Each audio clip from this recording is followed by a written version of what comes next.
को उत्तम ज्ञान, उत्तम विद्या और उत्तम शक्ति की प्राप्ति होती है। ह्रीम ह्रीम ह्रीम इस मंत्र का जाप करने से व्यक्ति को जीवन में संपत्ति की प्राप्ति होती है और क्लीम मंत्र का जाप करने से उत्तम विद्या की प्राप्ति होती है।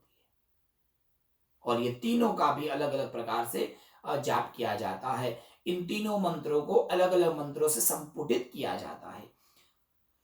दुर्गा सप्तशती में जो श्लोक है उसको भी मंत्रात्मक श्लोक कहा गया है, अर्थात आप श्लोक का भी अनुष्ठान कर सकते हैं। यदि जीवन में सर्व प्रकार की मंगल की चाहना है, हमको हर प्रकार से मंगल चाहिए, हम यदि चाहते हैं कि हम जहां भी जाए वहां हमारा मंगल हो, तो उसके लिए एक श्लोक है, सर्व मंगल मांगल्ये शिवे सर्वार्थ साधिके शरण्ये त्र्यंबके गौरी नारायणी नमोस्तुते। हे मां भगवती मंगले, आप मंगल कारिणी हो, कृपा करके हम सब का मंगल करें। इस मंत्र का जाप किया जाएगा तो आपका सर्व प्रकार से मंगल होगा। इसलिए हमारे काशी में एक मंगला गौरी का मंदिर है। बोलो जय श्री कृष्ण। मंगला गौरी की बातें भी बड़ी अद्भुत है। एक छोटी सी कन्या थी, बहुत अच्छे पंडित ज्ञानी विद्वान की पुत्री, और पंडित जी को एक लड़का और एक लड़की थे काशी में। अब दोनों धीरे धीरे बड़े हो रहे थे। जब पुत्र 8 साल का हुआ तो 8 साल के पुत्र को पिता ने वेद विद्या देना प्रारंभ किया। धीरे धीरे वेद पढ़ाना शुरू कर दिया। धीरे धीरे पुत्री भी बड़ी हुई। पुत्री को मां रोज काम कराती थी। अब बच्चे को काम करना अच्छा नहीं लगता था तो पिता की गोद में जाकर बैठ जाती थी, और जब पुत्री पिता की गोद में जाकर बैठ जाती तो पंडित जी वेद बोलना बंद कर देते थे। एक दिन पुत्र ने किया, पिताजी मैं आती हूँ और आप वेद पढ़ना क्यों बंद करते हैं? अब उस समय में पंडित जी थे, मतलब पुराने जमाने में, और पंडित जी ने कहा कि त्रयी न श्रुति को जराहा, स्त्री को वेद नहीं पढ़ाना चाहिए। बेटा तुम कन्या हो, इसलिए मैं तुम्हें वेद नहीं पढ़ाऊंगा, आपको वेद पढ़ने का अधिकार नहीं है। अब क्यों अधिकार नहीं है, ये प्रश्न आया। और आजकल तो मीडिया का प्रभाव है, पंडित जी बोलेंगे अधिकार नहीं है तो स्त्री शक्ति जाग जाएगी। क्यों अधिकार नहीं है, उसके पीछे कई कारण, कई रहस्य हमारे शास्त्रों में बताए गए। मना नहीं किया, आप मत पढ़ो ये नहीं कहा, परंतु ये कहा कि यदि मंत्र पढ़ना है तो उसके जो नीति नियम है उसको धारण करना जरा सा मुश्किल होता है। मुझे कई बार ऐसे प्रश्न आते हैं यहाँ अमेरिका में, कभी किसी का श्राद्ध कराने की बात आती है तो तुरंत आता है, पंडित जी मैं मेरे पिता की एक लौती पुत्री हूं और मैं श्राद्ध क्यों नहीं कर सकती, मैं स्मशान क्यों नहीं जा सकती? अरे भाई, आपको मना नहीं किया, आपको करना है तो करिए, पर जो विधि विधान है, जो नीति नियम है, उसका पालन आप नहीं कर पाएंगे। सबसे पहले श्राद्ध करने के लिए बताया गया है नदी में स्नान करना, और कटी वस्त्र को धारण करके स्नान करना होता है। बार बार उसको जनेऊ धारण करना होता है, और श्राद्ध करते समय बार बार जनेऊ सभ्य और अपसभ्य करना पड़ता है। कभी सभ्य है उसको कभी उल्टी अपसभ्य करना होता है, और स्त्री की शारीरिक दृष्टि को देखते हुए वो नहीं कर पाती, क्योंकि स्त्रियों को परमात्मा ने ऐसा शरीर दिया है जो उनके लिए वो उचित नहीं है। एक उपवस्त्र धारण करके बैठना उचित नहीं है, क्योंकि स्त्रियों को ऊपर भी वस्त्र पहनना होता है, यदि पुरुष न पहने तो चलेगा। और एक बात जरा तर्क युक्त है, परंतु ध्यान दीजिएगा, क्यों मना नहीं किया, क्यों मना किया पिंडदान करने के लिए पुत्री को? क्योंकि हमारे शास्त्रों का ये नियम है, जिस दिन व्यक्ति मरता है उससे ठीक 12वें दिन 12वीं की पूजा होती है, ठीक 13वें दिन उनकी 13वीं की पूजा होती है। अब मना नहीं है, करना है तो करो, परंतु ये ध्यान दो, जिस दिन मृत्यु हुई उसके 11वें दिन 11वीं की पूजा होगी। यदि 1 तारीख को कोई व्यक्ति मर गया तो 11 तारीख को उसकी 11वीं की पूजा करनी पड़ेगी। और यदि पुत्र, और नियम तो ऐसा है, जो अग्नि संस्कार करेगा वो ही व्यक्ति उसका पिंडदान कर सकता है। यदि स्त्री ने जाकर स्मशान में जाकर अपने पिताजी की चिता को दाह दिया तो नियम ये आएगा कि पिताजी को आग दी है तो उसको ही 11वीं की पूजा करनी पड़ेगी। यदि स्त्री ने 1 तारीख को पिताजी को दाह दिया, और यदि 11वें दिन यदि स्त्री रजस्वला में हो गई तो कौन करेगा पिंडदान? इसलिए हमारे ऋषियों ने मना किया। जो व्यवस्था है उसका पालन, उसके लिए स्त्रियों को और कई अधिकार दिए गए। कहा गया स्त्री साधना कर सकती है। पिता ने पुत्र के माथे पर हाथ घुमाकर कहा, बेटा आप मंत्र नहीं पढ़ सकते, क्योंकि मंत्र पढ़ने के लिए यज्ञोपवीत धारण करना पड़ता है, और यज्ञोपवीत को एक क्षण के लिए भी शरीर से दूर नहीं कर सकते। और आप जब बड़ी होकर रजस्वला में आओगी तो उस 3 या 5 दिन तक आप यज्ञोपवीत नहीं पहन सकते, और यदि यज्ञोपवीत का त्याग किया वो उचित नहीं है। तो पिताजी मैं क्या करूं? तब पिताजी ने कहा, बेटा जो वेद के मंत्र है, जो वेद की शक्ति है, वो ही शक्तियों के द्वारा पुराणों की रचना है, श्लोकों की रचना है।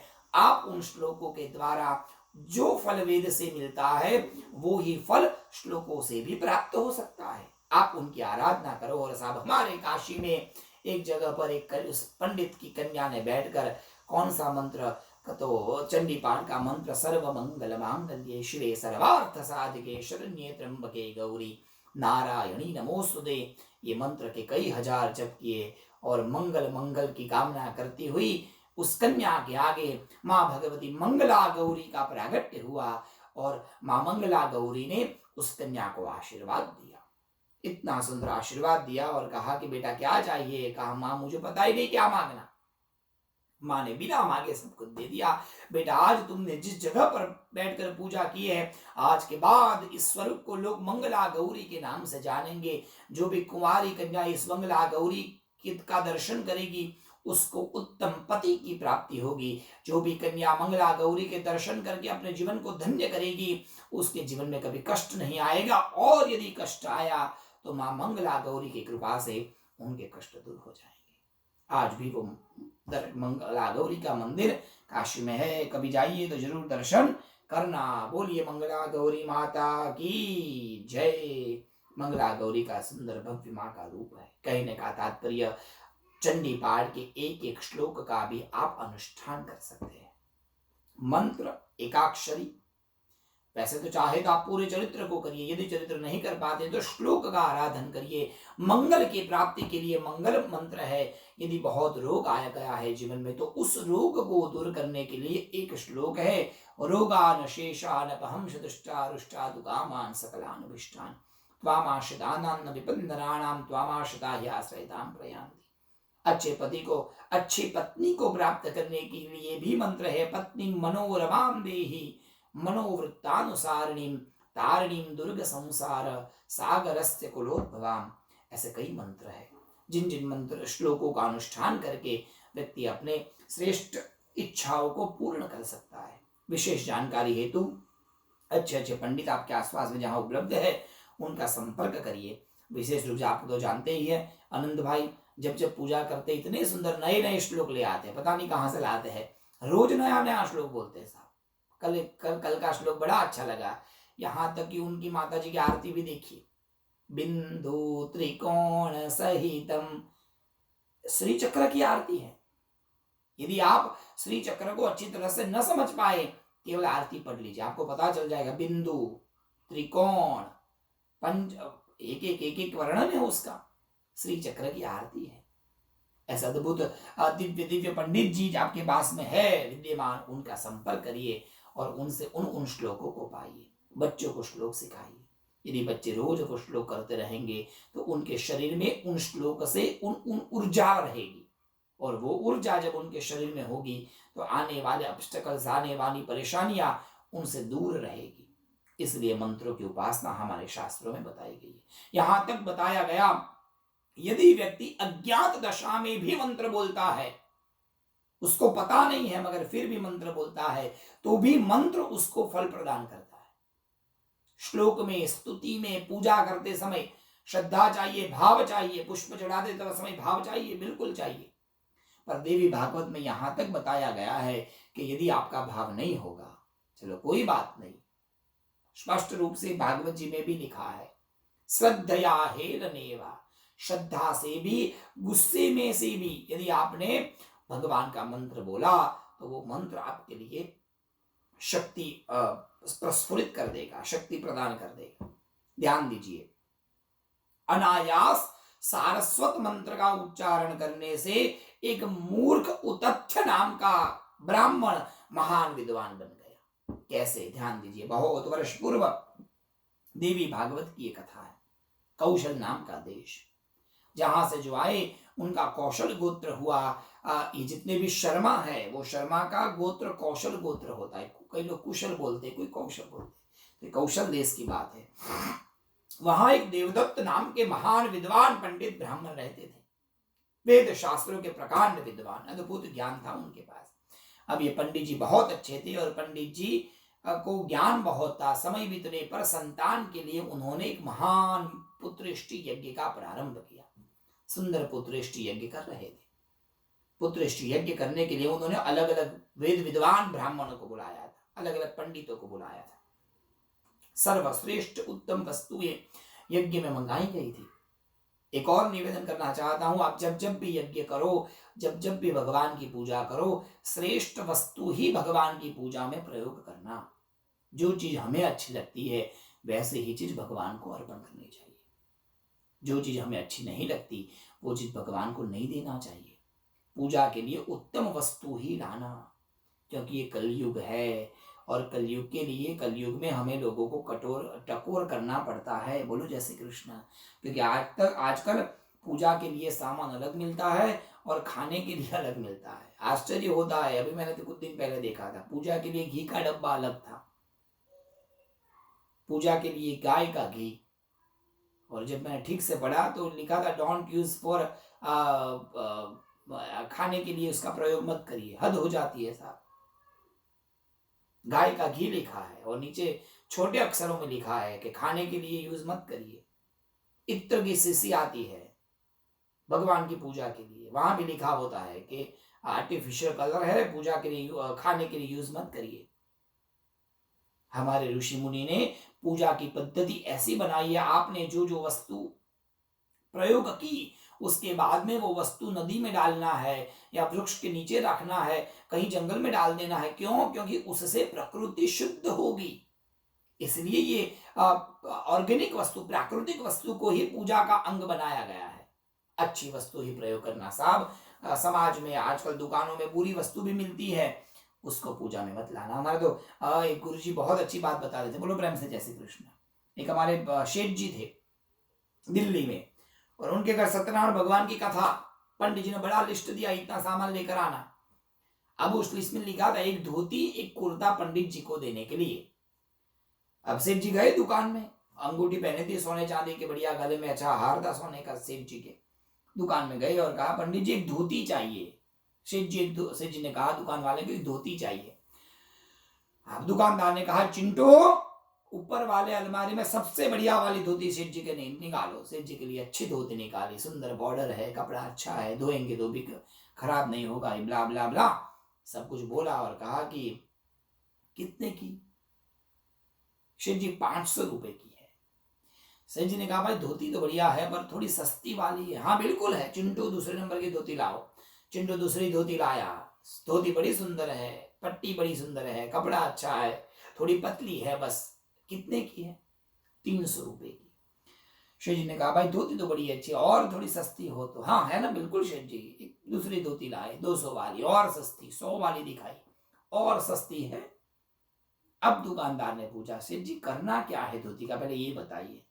कहा भैया कोई नहीं, घर पे सत्यनारायण भगवान की कथा है, पंडित जी आने वाले हैं, चिंटू को पूजा वाली धोती दे दो 30 रुपए वाली।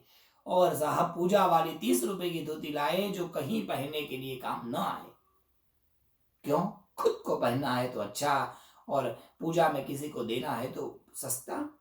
ऐसा बिल्कुल मत करिए। पूजा के लिए जो भी सामान है वो उत्तम होना चाहिए। पूजा की सुपारी छोटी छोटी आती है, खाने के लिए बड़ी बड़ी आती है, पूजा के लिए अबीर गुलाल वो आता है बिल्कुल केमिकल वाला। साहब मैं आपसे निवेदन करता हूं ऐसी केमिकल युक्त वस्तु पूजा में बिल्कुल प्रयोग न करें।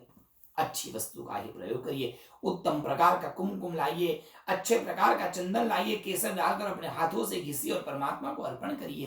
अर्पण करते समय परमात्मा भी खुश होंगे और स्पर्श करते समय उस चंदन से आपका भी कल्याण होगा, आपके अंदर भी शुभ तत्व, शुभ एनर्जी की प्राप्ति होगी। इसलिए अच्छी वस्तु ही यज्ञ में प्रयोग करना चाहिए। सुंदर वस्तु मंगाई गई पंडित जी ने बहुत अद्भुत वस्तुएं मंगाई और एक महान पुत्रेष्टि यज्ञ का आरंभ किया। अच्छे अच्छे पंडितों को बुलाया, 4 वेद के पंडित आए, यजुर्वेद, ऋग्वेद, सामवेद और अथर्ववेद की अथर्ववेद के मंत्रों का गान शुरू हो गया। वहां पर एक चारों दिशा में 4 वेद के ब्राह्मणों को बिठाया था और ये महान विद्वान देवदत्त नाम के ब्राह्मण आचार्य पद पर बैठकर यज्ञ कर रहे थे। सामवेद के लिए एक गोभिल नाम के मुनि को बुलाया गया था।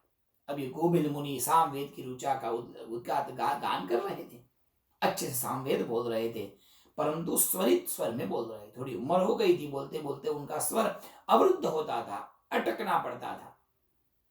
अब ये देवदत्त नाम के ब्राह्मण को गुस्सा आया और उन्होंने गोभिल मुनि का अपमान कर दिया।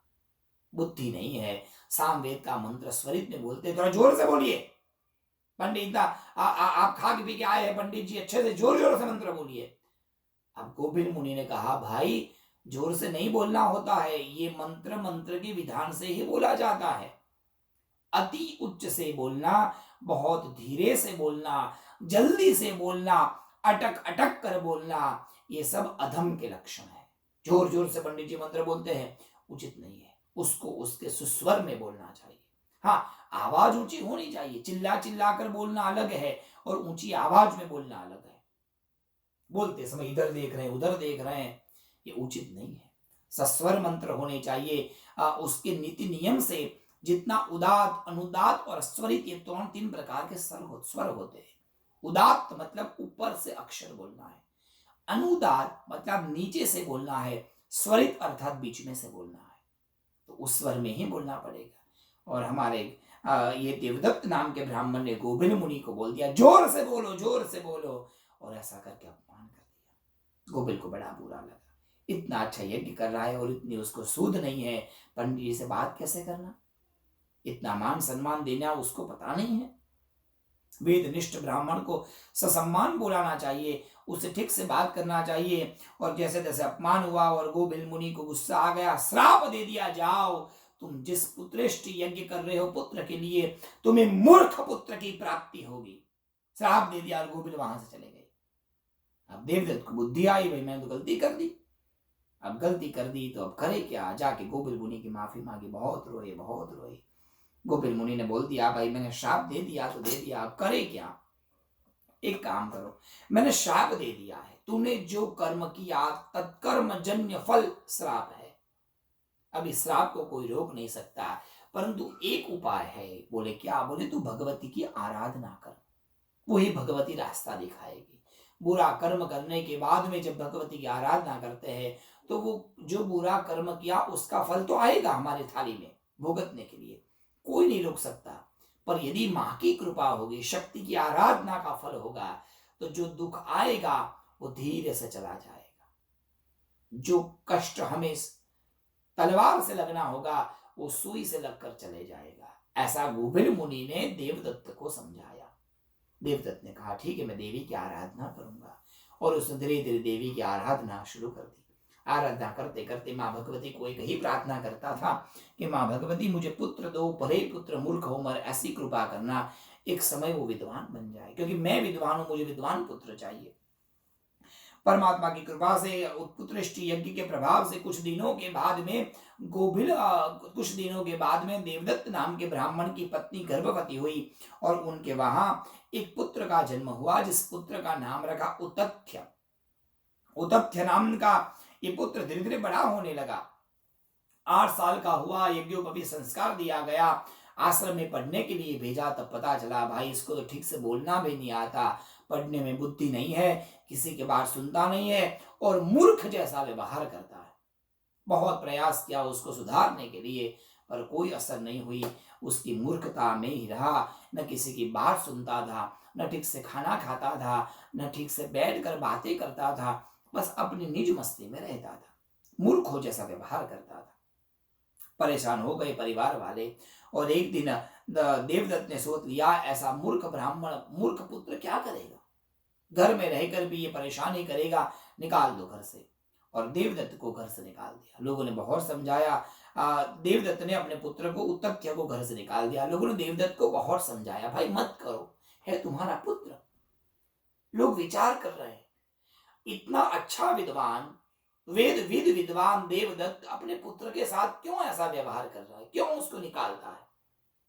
पुत्र मूर्ख है, पिता तो बुद्धिशाली है ना, पर लोगों को पता नहीं है ये महामाया की माया है। जगदम्बा ने देवदत्त की बुद्धि में बैठकर ऐसी बुद्धि दी कि इसको निकाल दो, क्योंकि माया को तो अपनी माया करनी थी, इसलिए निकाल दिया पुत्र को भगवती की माया ने, उसकी देवदत्त की बुद्धि में बैठकर देवदत्त ने निकाल दिया। उतत्य जंगल में चला गया, इधर उधर घूमने लगा, घूमते घूमते घूमते घूमते देखो माँ की कैसी कृपा। अब ये सब इसलिए हो रहा है क्योंकि देवदत्त ने माँ भगवती की आराधना की है। यदि वो आराधना नहीं होती तो ये उतथ्य जीवन भर मूर्ख बनकर रह जाता, पर ऐसा नहीं हुआ। मूर्ख होते हुए भी उसको रास्ता भगवती ने दिलाया। जाते जाते एक ऐसे जंगल में पहुंच गया जो जंगल दिव्य उत्तम था, और ऐसे ही वहां जाते जाते पूर्व दिशा में जंगल में गया, एक रमणीय कोई प्रदेश आया। अपने आप को वहां जा रहा है, उसको पता नहीं है मैं कहां जा रहा हूं, बस जा रहा है। एक छोटा सा आश्रम जैसा दिखाई दिया। अब उसको पता नहीं है कि ये आश्रम और कोई नहीं, ये आश्रम तो स्वयं शक्तिपीठ है। वर्षों पहले सती माता के अंग के जब टुकड़े हुए, उसमें से एक टुकड़ा यहां पर गिरा था। ये उतथ्य को पता नहीं है, और ये सरस्वती पीठ थी। वहां जाकर बैठ गया और बस वहीं बैठा रहा। आसपास के गांव वाले वहां से निकलते थे, ये पागल को देखते थे, कोई खाना दे देते थे, उतथ्य बैठा बैठा खा लेता था। अब उसको लगा कि तो अच्छी जगह है, यहाँ बैठा रहूंगा, अपने आप खाना आता है, तो यहां से जाना क्यों, वहां बैठा रहा। छोटी सा आश्रम था पास में।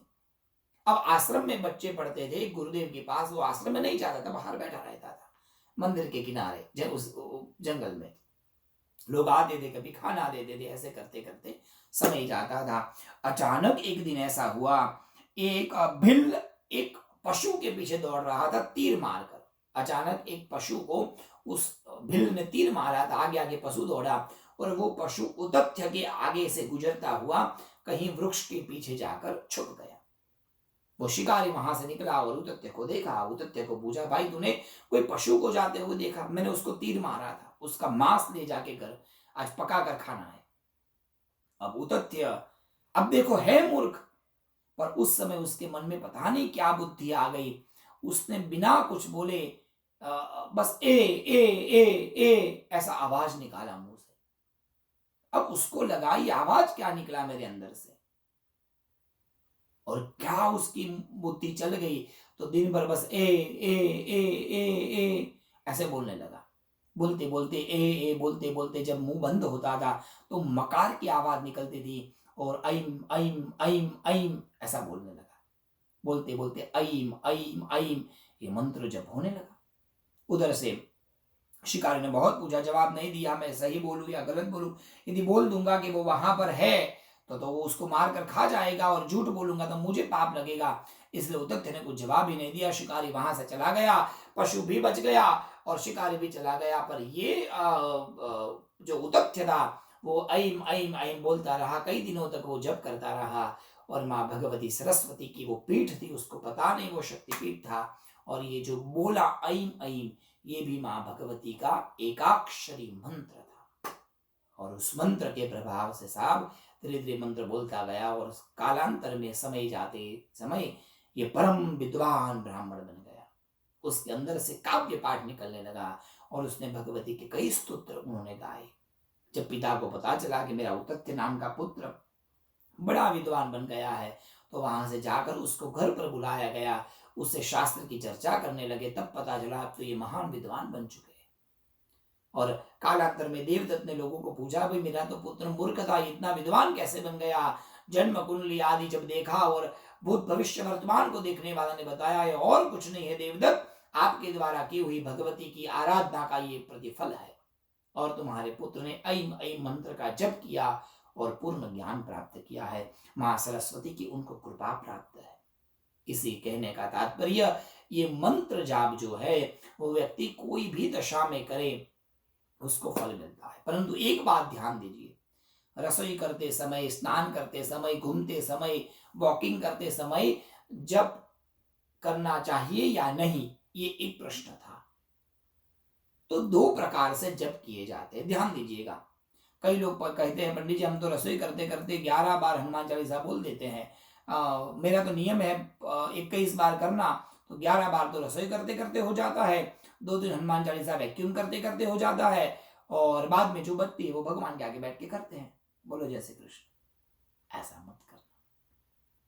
करने के लिए मना नहीं है, आप जब कभी भी कर सकते हैं, कैसे भी कर सकते हैं, परंतु जब 2 प्रकार से किए जाते हैं, एक सकाम भावना से और एक निष्काम भावना से। जब सकाम भावना से आप जब करते हैं तो उसको उसकी नीति नियम से ही करना चाहिए। जैसे आपकी इच्छा है मेरे पुत्र को अच्छा ज्ञान मिले, मेरे पुत्र अच्छी पोस्ट पर जाए, मेरे पुत्र को विद्वान, मेरे पुत्र जीवन में बहुत आगे बढ़े, ऐसी यदि आपको आशा है, अपेक्षा है, तो निश्चित रूप से आप उस जप को एक आसन पर बैठकर करना। मन में यदि कोई कामना है तो मंत्र जाप विधि विधान से करने चाहिए। उसकी विधि हमारे शास्त्रों में बताई गई है। कोई भी जाप करने से पहले न्यास किए जाते हैं। जिस मंत्र का जाप करना है उसी मंत्र से हमें हमारे अंग को स्पर्श करना है, जिससे हमारा अंग पवित्र बन जाए। आचमन करना है, पहले थोड़ा प्राणायाम करना है। किस तरह से जिस मंत्र का जाप करना है उसी मंत्र से प्राणायाम करने की विधि है। यदि गायत्री मंत्र करना है तो गायत्री मंत्र से प्राणायाम करिए। नवारण मंत्र 9 अक्षर का जो मंत्र है उससे यदि उसका जाप करना है, उसकी माला करनी है, तो नवारण मंत्र से आप प्राणायाम करिए। उसकी विधि है। प्राणायाम करने के बाद में उसका न्यास करिए। न्यास आता है तो करिए, नहीं तो मां को प्रणाम करिए। आगे दीप जलाइए और मां भगवती के चरणों में आपकी माला रखिए, क्योंकि जो माला है ना वो ही हमें हमारे जप का फल दिलाती है। तो माला भगवती के आगे रखना है। उसके लिए एक मंत्र है, ओम ऐं ह्रीं अक्षमालिकायै नमः। ये 2 हाथ जोड़कर उस माला को प्रणाम करिए। उसके श्लोक हमारे वहां बताए गए हैं। माम माले महामाये चतुर्वर्ग स्वरूपिणी अभिघ्नं कुरु माले त्वं गृह्णामि दक्षिणे करे जप काले च सिद्ध्यर्थं प्रसीद मम सिद्धये आदि आदि मंत्र है। यदि पंडित जी से मिलकर आप उसको जान सकते हैं। माला को प्रार्थना करिए, हे माँ भगवती माला, मैं आपके द्वारा आपको मेरे दक्षिण हस्त अर्थात दाहिने हाथ में लेकर मैं माला करूंगा। हे माँ भगवती माला, आप भगवती का ही रूप है, मुझे मेरी माला का फल प्रदान कराइए। ऐसी प्रार्थना करके अक्षमाला मतलब वो माला को लेकर दोनों आंखों, मस्तक और हृदय में लगाकर फिर माला करनी चाहिए। माला के मेरु का उल्लंघन नहीं करना चाहिए। माला को जपते जपते जब मेरु आता है तो उसको कूद कर आगे नहीं जाना चाहिए, अपितु माला को वापस घुमाकर फिर से माला करनी चाहिए। माला करते करते यदि माला गिर गई तो फिर से माला करिए, आधे से माला शुरू नहीं कर सकते। माला करते करते यदि बीच में बोलना पड़े तो भी आपको फिर से माला करनी पड़ेगी। माला में आधे बीच बीच में बोलना नहीं चाहिए। एक माला पूरी होती है तब आप बोल सकते हैं। ऐसे कई नीति नियम है, जितना हो इतने नीति नियम का पालन करके आप माला करिए। यदि सकाम जप है तो, यदि हमें कुछ चाहिए तो, पर यदि कुछ नहीं चाहिए, बस माँ भगवती जो दे वो ही हम पर कृपा, कुछ नहीं चाहिए, तो निष्काम भाव से आप जब कभी भी और कैसे भी कर सकते हैं। निष्काम भाव से कार्य करने में, निष्काम भाव से पूजा करने के कोई नीति नियम नहीं है। वैसे तो लिखा गया है कि निष्काम भाव का जप सबसे श्रेष्ठ जप माना गया है। निष्काम भाव की भक्ति सबसे अच्छी भक्ति मानी गई है, इसलिए निष्काम भाव से करें। तो 3 प्रकार के मंत्र बताए गए हैं, ऐं ह्रीं और क्लीं। एक है बाघ बीज, एक है काम बीज और एक है माया बीज। माया बीज के द्वारा सरस्वती माता ने मधुकैटभ का वध करवाया था, ऐसा हमारा देवी भागवत कहता है। ह्रींकार बीज के द्वारा भगवती महिषमर्दिनी ने उस मंत्र की उपासना के द्वारा, ह्रीं के द्वारा अनेक असुरों को मारकर महिषासुर का वध किया था, जो महालक्ष्मी चरित्र में आता है। और क्लींकार के द्वारा भयंकर महाकाली शक्ति के द्वारा, भयंकर शक्ति के द्वारा भगवती आद्य शक्ति काली ने, पार्वती ने कई असुरों को मारा था। रक्तबीज आदि असुरों को मारकर मां ने उस पर विजय पाई थी। तो उसके कई चरित्र है जो आगे सुनाते हैं। कहते हैं 3 प्रकार की शक्ति है, महाकाली, महालक्ष्मी, महासरस्वती, तीनों के एक एक बीज है, ऐं ह्रीं और क्लीं। मां भगवती उसके 3 चरित्रों में से सबसे पहले सरस्वती चरित्र के बारे में बताते हैं। सरस्वती माता के द्वारा ये माया बीज के द्वारा, विद्या बीज के द्वारा मधुकैटभ की बुद्धि को परिवर्तित कर दिया था। कैसे, ध्यान दीजिएगा। बहुत वर्ष पूर्व राजन, ये कथा व्यास जी महाराज जन्मेजय को सुनाते हैं। सुनिए जन्मेजय जी। राजन, एक बात ध्यान देना, बहुत वर्ष पूर्व जब ये सृष्टि में कुछ नहीं था, ब्रह्मा विष्णु और महेश अपने अपने तप में लगे थे और शक्ति भी उस शक्तिमान के अंदर छिपी थी। शक्ति तो सर्वत्र व्याप्त है, परंतु वो तिरोभूत थी।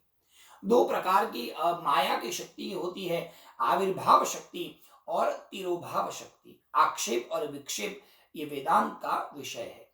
आवरण और अनावरण, ये दो रूप से हमको समझाया जाता है।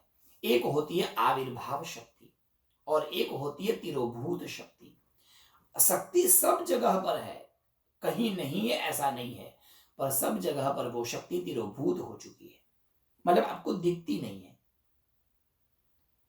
जब व्यक्ति जप करता है तो वो शक्ति उनके शरीर में से वो 7 चक्रों को भेदती हुई, उसके मुख से निकलती हुई उसी के शरीर के आसपास में ओरा के रूप में रहती है, जिसको हम वाइब्रेशन कहते हैं।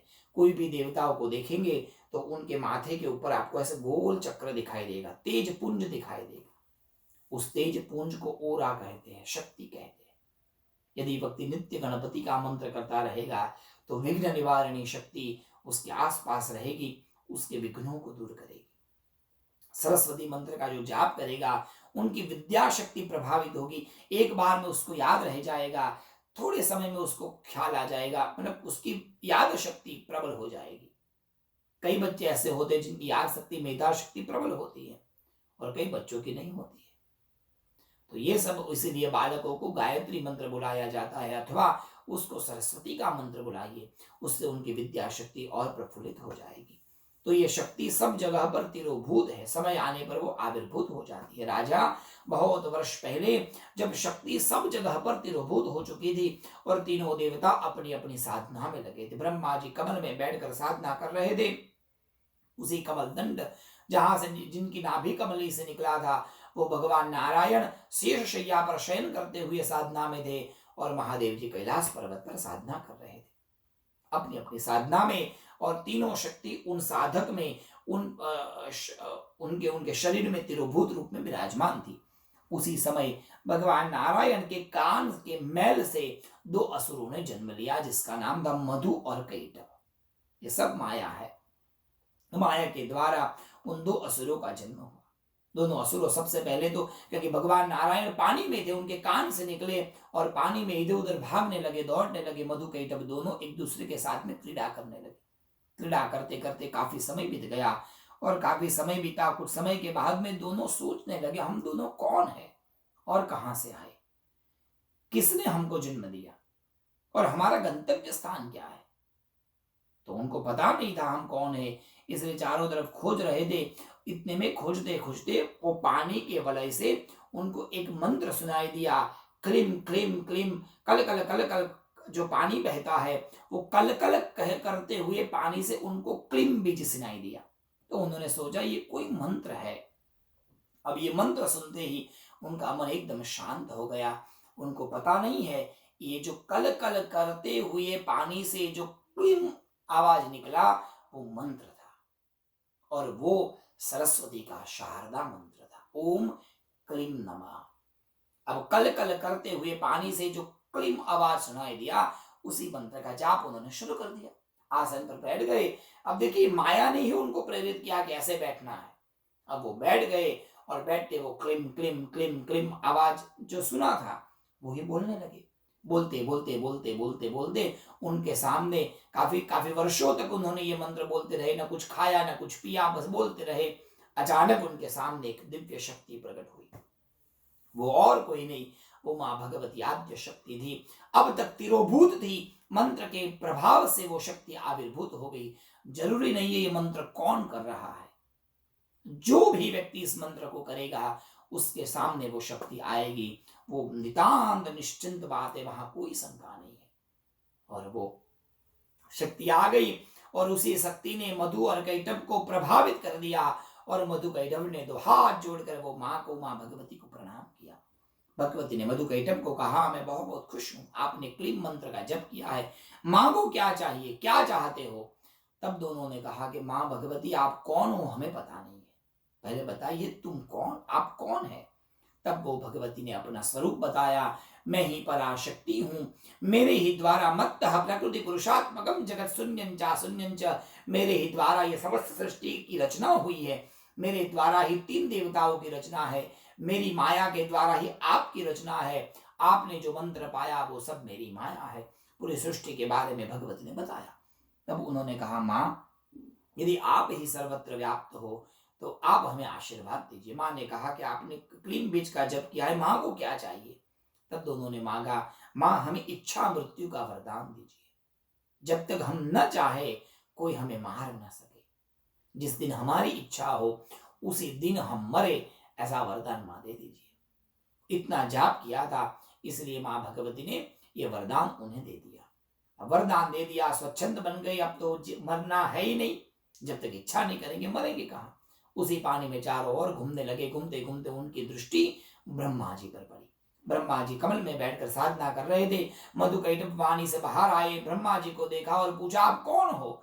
ब्रह्मा जी ने अपना परिचय दिया, मैं ब्रह्मा हूँ, पूर्व सृष्टि की रचना मैंने की थी, अभी ये पूरी सृष्टि पानी में डूब गई है और मैं साधना कर रहा हूँ सृष्टि के लिए, समय आने पर मैं नई सृष्टि का निर्माण करूंगा।